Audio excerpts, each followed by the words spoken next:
गांव सरसोली में बरसों से बारिश नहीं हुई थी। खेत सूखे पड़े थे, कुएं सूख चुके थे।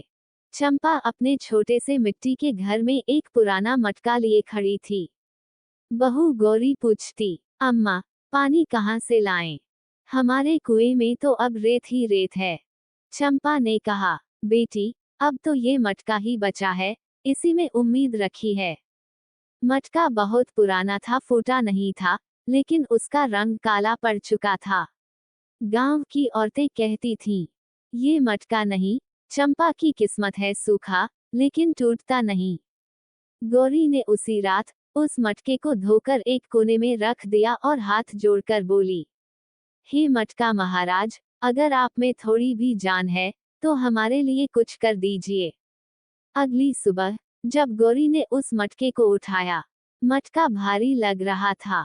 ढक्कन हटाया तो उसमें था चने का सत्तू, थोड़ी सी गुड़ की डली और एक मुट्ठी चावल। गौरी चौंकी, अम्मा, ये देखो। चंपा ने कहा, हे राम, क्या सचमुच ये वही मटका है? हर सुबह मटका कुछ न कुछ दे देता, कभी बाजरा, कभी मूंग, कभी थोड़ा तेल, कभी लाल मिर्च। गौरी ने समझदारी से नियम बनाया, मटका तभी कुछ देगा जब हम उसमें कुछ डालेंगे। अब दोनों सास बहू रात को बचा खुचा अनाज या प्यार से बना खाना उस मटके में डाल देती। गांव की महिलाएं चकित थीं।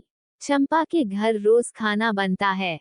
गौरी तो नई बहू है, लेकिन उसके हाथ का खाना बहुत स्वादिष्ट है। भोलाराम पुजारी भी आया। बिटिया, ये कौन सा मटका है? गौरी ने मुस्कराकर कहा, बाबा, ये श्रम, प्रेम और विश्वास वाला मटका है। एक रात गांव के कुछ लड़के मटका चुराकर ले गए। सुबह गांव में अफरा तफरी मच गई। लेकिन जब उन्होंने मटके को खोला, उसमें सिर्फ रेत थी। गौरी बोली, मटका उसी को देता है जो मेहनत करता है और सच्चे मन से प्यार करता है। अब गांव की कई औरतों ने अपने घर में ऐसे ही मटके रख लिए। मटके अब प्रतीक बन गए, एकजुटता, सहकारिता और आत्मनिर्भरता का।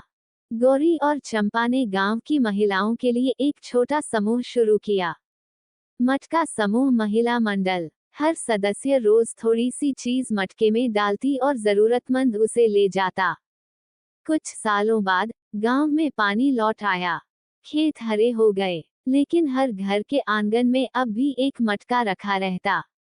लोग कहते, ये मटका चमत्कारी नहीं, हमारी मेहनत, रिश्तों और भरोसे की निशानी है। जब दो औरतें, एक सास और एक बहू, मेहनत और विश्वास से जुड़ती हैं, तो सूखा गांव भी हरियाली पा सकता है। जादू चीजों में नहीं होता, बल्कि सोच और साथ में होता है। जब एक गरीब सास बहू की जोड़ी ने पुराने मटके में प्यार और मेहनत डाला, तो मटका चमत्कारी बन गया। वह सिर्फ खाना नहीं, आत्मनिर्भरता और एकता का प्रतीक बन गया।